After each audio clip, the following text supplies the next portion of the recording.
Delhi school of జర్నలిజంలో governing board మెంబర్గా కూడా ఉన్నారు. ఎన్నో విషయాలపై ఎన్నో సమస్యలపై రాస్తున్నారు. వాటిలో ముఖ్యమైనవి international politics and foreign policy focused on China and south east Asia, trade and economy. Editorial team మెంబర్గా కూడా ఉన్నారు. ఈ మధ్యనే మనం 75 ఏళ్ళ స్వాతంత్ర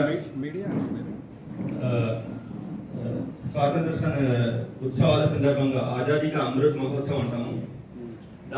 ఆ సందర్భంగా ప్రసార భారతి ద్వారా కొన్ని విశేషమైన కార్యక్రమాలు చేయడం జరిగింది. సో ఆ కార్యక్రమాలకు అడ్వైజరీ కమిటీ మెంబర్గా కూడా ఉన్నారు. A very good evening and Raka Sudhakar Rauji. My heart reaches out to all three of them to have given me the opportunity to be here, and I cannot stop myself from taking Ayushji's name, who's been that the Gopal who has left the calf towards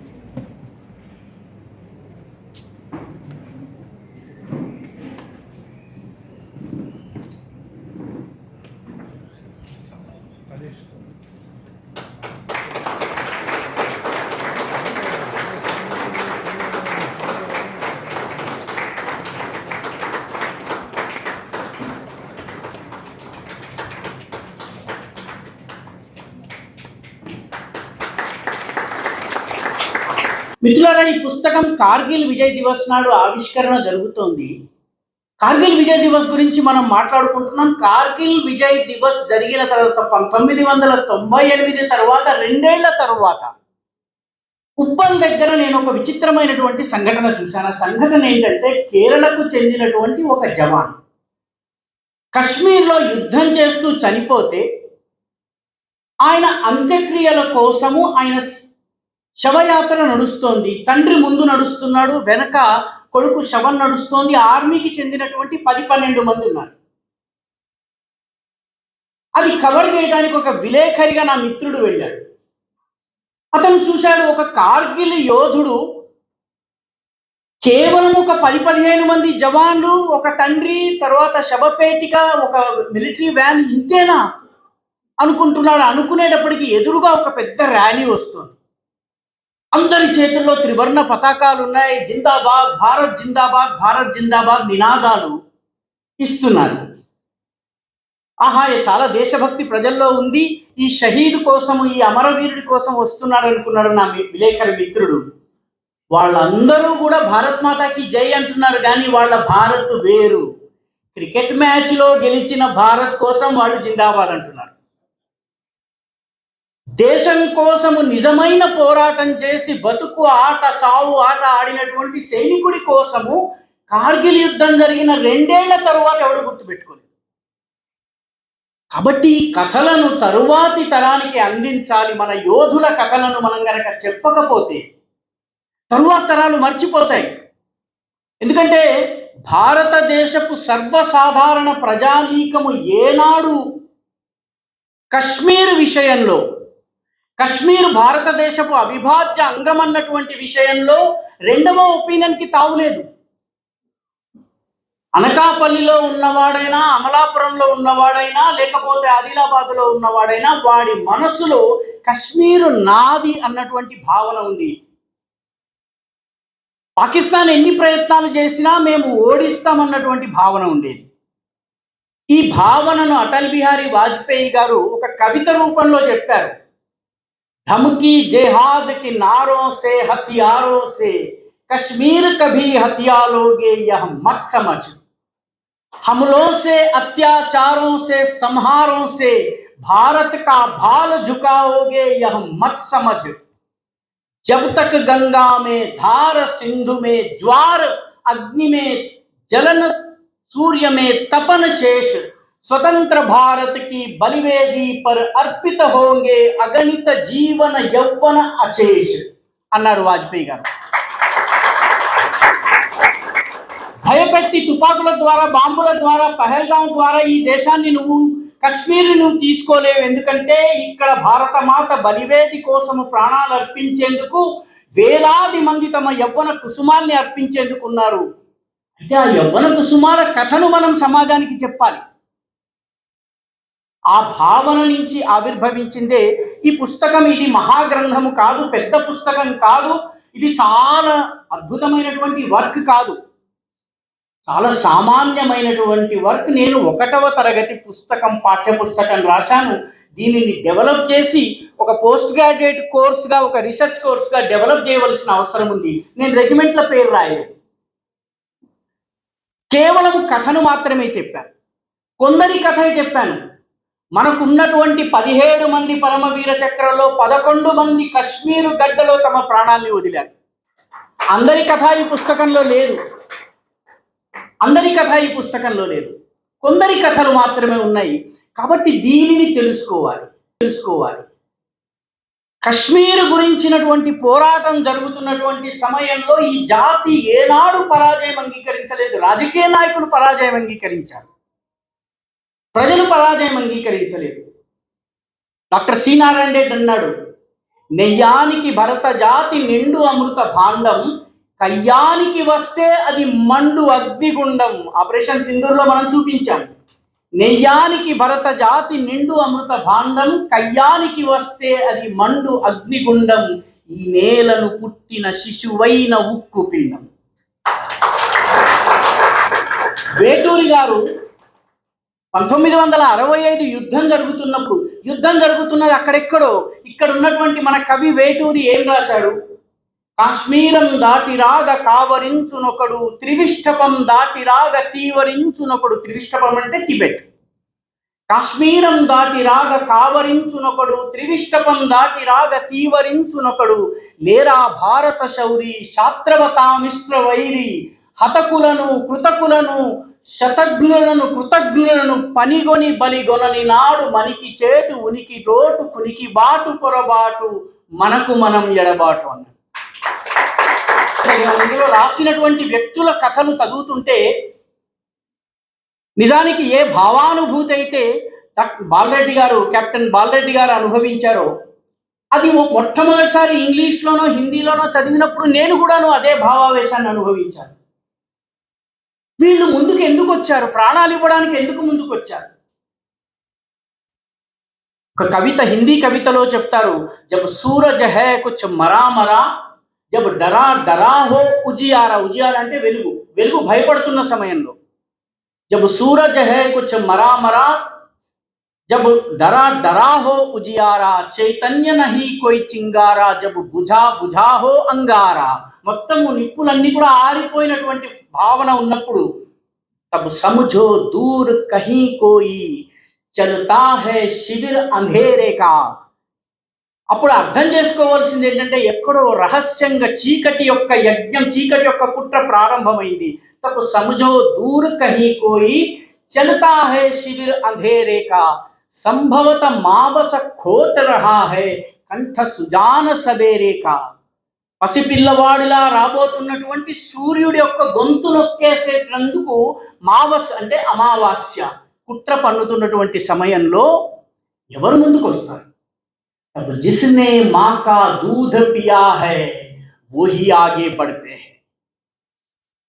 वो सूरज बेशक बन न सके, వాడు సూర్యుడంత ప్రకాశవంతుడు కాకపోవచ్చును, కింటు మషాల్ bun జాతా high. అర్ధరాత్రి చీకట్లను చెరిపేసేందుకు మినుగురు పురుగు అవుతాడు, కాగడా అవుతాడు, దీపం అవుతాడు, మొత్తానికి దేశం కోసం పోరాడతాడు. ఈ భావనతో పోరాడినటువంటి వీరుల కథలు.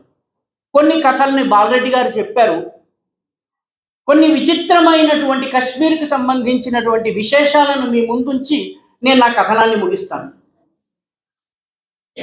ఒక 17 ఏళ్ల పిల్లవాడు, వాడి పేరు మక్బూల్ షేర్వానీ.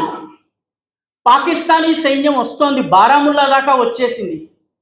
బారాముల్లా దాకా వచ్చిన తరువాత 2 రోజులు ప్రయాణం చేస్తే శ్రీనగర్లో ఉన్నటువంటి విమానాశ్రయాన్ని ఆక్రమించుకున్నట్టయితే భారతదేశం గేమ్ అవుట్.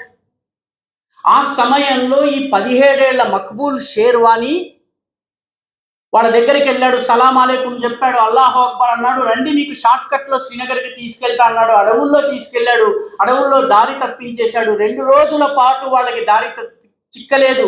తరువాత వాళ్ళకి అర్థమైంది, వీడు మనల్ని మోసం చేస్తున్నాడు. వాడిని మళ్ళీ బారాముల్లాకి వెనక్కి తీసుకొచ్చి వాడి వయసు 17 సంవత్సరాలు, ఆ పిల్లవాడి శరీరంలో 17 మేకులు దింపి సిలువ వేశారు. మక్బూల్ షేర్వానీ ఇంటిని ధ్వంసం చేసేందుకు ఉగ్రవాదులు ప్రయత్నించారు. ఎందుకంటే ఆ ఇల్లు చూస్తే దేశభక్తి మేల్కుంటుంది. బ్రిగేడియర్ ఉస్మాన్కి మహమ్మద్ అలీ జిన్నా ఫోన్ చేసి అడుగుతాడు, నువ్వు వచ్చేసే నిన్ను మిలిటరీ జనరల్గా చేస్తాను పాకిస్తాన్ ఆర్మీకి. బ్రిగేడియర్ ఉస్మాన్ అంటాడు, నేను భారతదేశంలో పుట్టాను, భారతదేశం కోసం పోరాడతాను. బ్రిగేడియర్ ఉస్మాన్ యొక్క సమాధి, ఆయన నౌషేరా కా షేర్ అంటారు ఆయనని, ఆయన సమాధి జామియా మిల్లియా ఇస్లామియాలో కడితే బ్రిగేడియర్ ఉస్మాన్ కథ కనుక ఈ దేశపు యువకుడికి తెలిస్తే వాడిలో ఆవేశం రగులుతుంది. కాబట్టి ఆ సమాధిని 2020లో బద్దలు పెట్టారు. అంటే ఆర్టికల్ 370ని తొలగించిన 1 సంవత్సరం తర్వాత బద్దలు పెట్టారు. ఇటువంటి ఎన్ని కథలు ఉన్నాయి. కొన్ని కథలను తలుచుకుంటే ఉరి రక్షకుడైనటువంటి ప్రీతం సింగ్ కథ ఈరోజు మిలిటరీ చెప్పదు. మిలిటరీ ప్రకారము ఆయన పర్సనా నాన్ గ్రాటా, కానీ ఆయన ఉరిలో ఉన్నటువంటి హిందువులను రక్షించాడు. ఈ రకమైనటువంటి అనేక కథలు ఉన్నాయి, అనేక మంది వీరుల కథలు. ఇందులో ఒక ఆసక్తికరమైనటువంటి వీరుడి కథ ఉంది. ఆయన పేరు ఇయాన్ కార్డోజో. ఇయాన్ కార్డోజో 1971 యుద్ధం జరుగుతున్నప్పుడు ఆయన కాలు బాంబు పేరి కాలు నుజ్జు అయిపోతుంది. అయిపోయిన తర్వాత ఆయనని తీసుకొచ్చి ఆపరేషన్ చేసేందుకు యుద్ధ భూమిలో ఒక పక్క యుద్ధం జరుగుతుంటే ఆపరేషన్ చేసేటటువంటి ఒక చోటకి తీసుకొచ్చారు. అక్కడ బందీగా ఉన్నటువంటి పాకిస్తాన్ల రక్తం తీసేందుకు ప్రయత్నం చేస్తున్నారు. వాడి రక్తము ఇయాన్ కార్డోజోకి ఇద్దామని. Ian Cardozo's first condition for operation ఏంటంటే, నా శరీరంలోకి పాకిస్తానీ రక్తం ఎక్కొద్దు.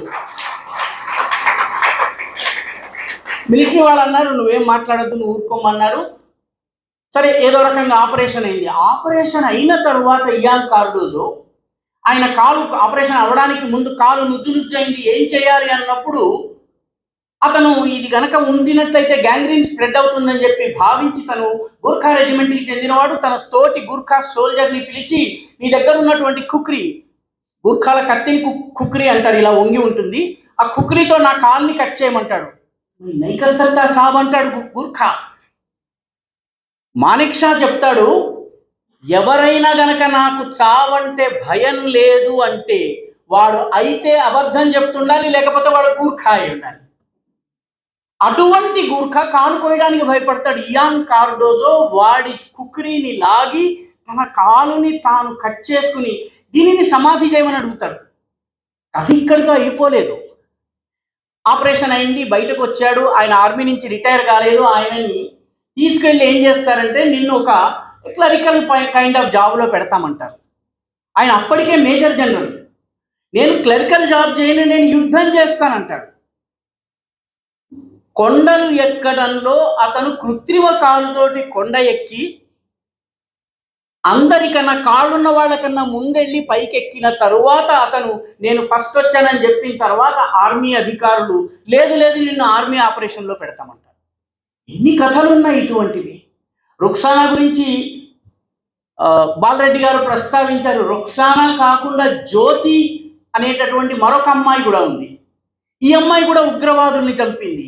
రుక్సానాకి కనీసము పథకాలు వచ్చాయి, డబ్బు వచ్చాయి, ఇంకొకటి వచ్చింది, సిఆర్పిఎఫ్లో ఉద్యోగం వచ్చింది.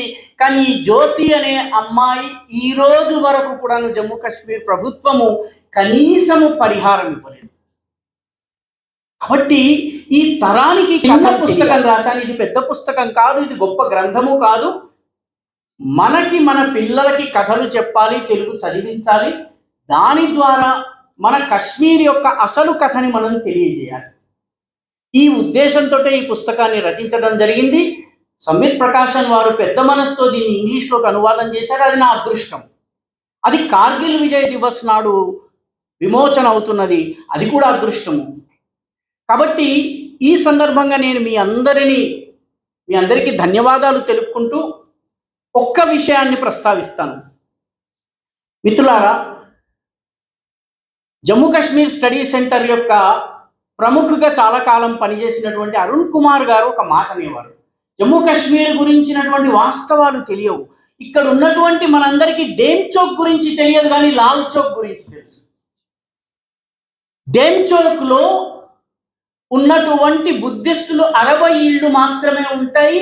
సింధు నదికి అటువైపు చైనా ఉంటుంది, చైనా వాళ్ళ 5G ఉంటుంది, చైనా వాళ్ళ మేడలు ఉంటాయి, ఇటువైపు రోడ్డు లేదు, ఏమీ లేదు.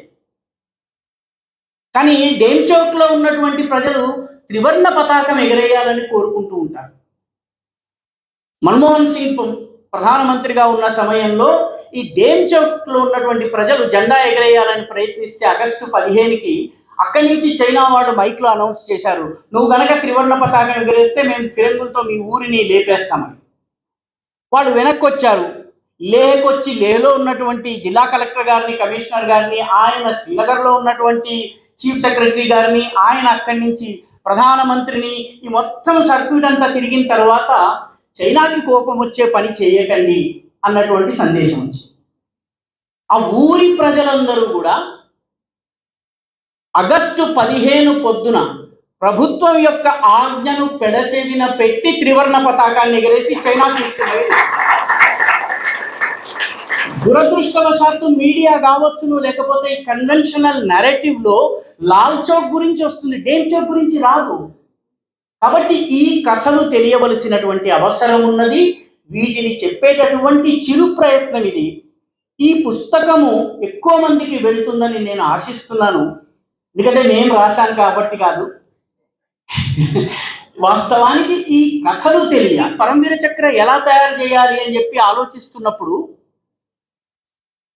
మిలిటరీలో చర్చ జరుగుతుంటే ఒక మిలిటరీ సోల్జర్ యొక్క వైఫ్, ఫిన్లాండ్కో నార్వేకో చెందినటువంటి మహిళ, ఆమె వచ్చి భారతీయ మహిళగా మారి ఆమె పరమవీర చక్ర యొక్క డిజైన్ తయారు చేస్తుంది వజ్రాయుధాలతో. ఆమె పేరు సావిత్రిబాయి ఖానోలికర్. సావిత్రిబాయి ఖానోలికర్ తయారు చేసినటువంటి పరమవీర చక్రను మొట్టమొదట అందుకున్నది ఆమె బావమరిది అయినటువంటి మేజర్ సోమనాథ్ శర్మ. కాబట్టి ఇటువంటి అద్భుతమైనటువంటి కథలు ఉన్నాయి. కశ్మీర్ యొక్క అణువణువు కోసం పోరాడినటువంటి భారత సింహాల కథలు ఉన్నాయి. కాబట్టి వీటిని మనం తెలుసుకోవాలి. రామారావు గారు ఒక కవితలో చెప్తారు, పత్రదళములు, పుష్పమాలలు, పుణ్యజల అభిషేక కర్మలు, చందనము కర్పూర హారతి తృప్తినీయవు మాతృమూర్తికి. ఈ భారత మాతకు పత్రదళములు, పుష్పమాలలు, పుణ్యజల అభిషేక కర్మలు, చందనము కర్పూర హారతి తృప్తినీయవు మాతృమూర్తికి. సింహ విక్రములై చరించడు లక్షలాదిగ యువ కిశోరుల కర్మమయ జీవనము నెగసడు తపోజ్వాలల హారతీయము. హారతే గనక ఇవ్వాలన్నట్టయితే యువకుల యొక్క వెచ్చని నెత్తురుతో దీపాన్ని వెలిగించి వాళ్ళ కర్మమయ జీవితంతో దేశం కోసం హారతిని ఇప్పించాలన్నారు. ఆ రకంగా ఒక్క వ్యక్తిని ప్రేరేపించిన ఈ పుస్తకము సఫలమైనట్టుగా భావిస్తూ అందరికీ ధన్యవాదాలు. ఈరోజు ఈ కార్యక్రమానికి విచ్చేసిన విశిష్ట అతిథులకి శాలువాతో సన్మానం చేయాల్సిందిగా మన విభాగ ప్రచార ప్రముఖ శ్రీ సంతోష్జీని కోరుతున్నాను. అలాగే వారికి పుస్తక ప్రదానం చేయవలసిందిగా శైలజ గారిని కోరుతున్నాను.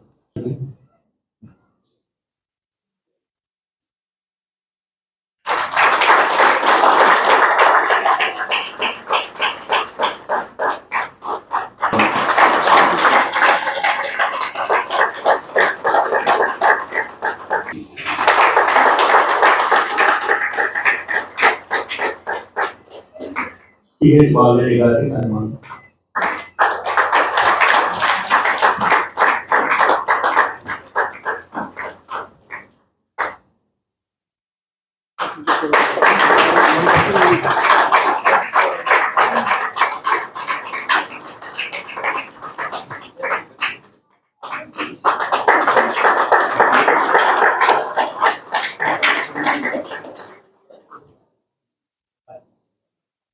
ఉంటుంది, అందరూ లేచి నిల్చోవలసిందిగా కోరుతున్నాను.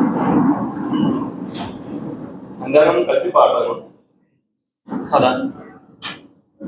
జనగణ మన అధినాయక జయ హే భారత భాగ్య విధాత, పంజాబ్ సింధు గుజరాత్ మరాఠా ద్రావిడ ఉత్కల వంగ, विंध्य हिमाचल यमुना गंगा उच्चल जलधि तरंगा तब शुभ नामे जागे तब शुभाशिष मांगे गाहे तब जय गाथा जनगण मंगलदायक जय हे भारत भाग्य विधाता जय हे जय हे जय हे जय जय जय जय हे भारत माता की जय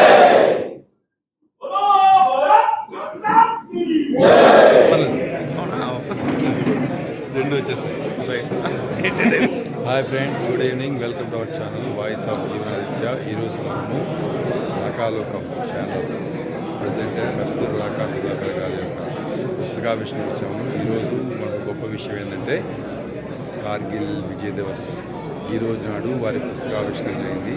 చాలా అద్భుతంగా జరిగింది. ఆ పుస్తకంలోని విషయాలను, కథలను స్వయంగా రచయిత చెప్పారు. అలాగే ఈ పుస్తకాన్ని ఇంగ్లీష్లోకి అనువదించారు. ఆ అనువాదకర్త కూడా వారు కూడా తమ యొక్క అనుభవాన్ని అందరితో పంచుకున్నారు.